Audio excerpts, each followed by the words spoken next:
این ادامه آن همون تحقیرها. حامیان حقوق حکم 7.5 سال زندان عبدالله غربتی را ناعادلانه و یک نوع نقار برای تنقیدهای او از عملکردهای مقامات خواندند. از جمله گزارشگران بدون مرز، یک سازمان حامی حقوق خبرنگاران در فرانسه، از مقامات تاجیکستان خواست که او را بلافاصله آزاد کند.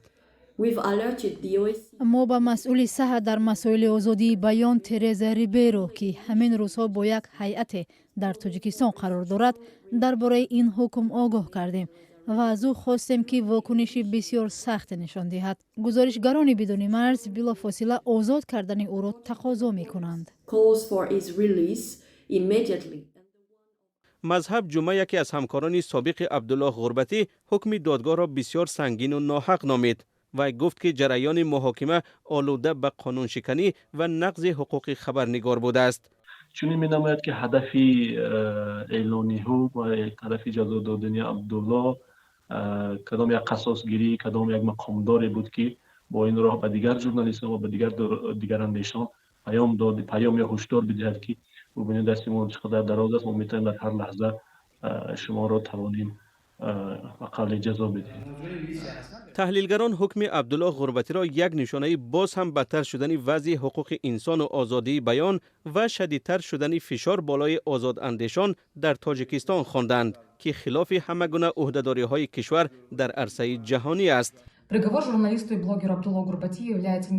حکم خبرنگار و بلاگر عبدالله غربتی ناعادلانه است و به آبروی به این هم داغدار تاجیکستان از نظر وضع حقوق بشر داغ دیگری هم میکند. تنقید کار ساختارهای دولتی جنایت نیست، بخصوص وقتی چنین تنقید از زبان ژورنالیستان و بلاگران صدا می‌دهد.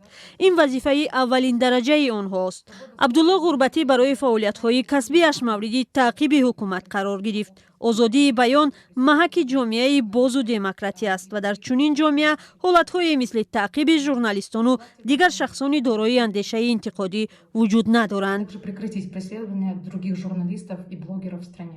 نوریدین قرشیبایوف، رئیس انجمن ملی رسانه‌های مستقل تاجیکستان میگوید پس درهای بسته برگزار شدن مرافعه دادگاهی عبدالله تأمین عدالت سودی را زیر سوال برد. زیرا گناه‌های عبدالله را اگر با دلیل‌های شرعی اثبات کرده میتوانستند، مقامات باید آشکارا در مرافعه آزاد این قضیه دیلا را بررسی میکردن، قضیه بررسی میکردن تا که جامعه آگاه میشد که عبدالله به چی جرمی دست زده است.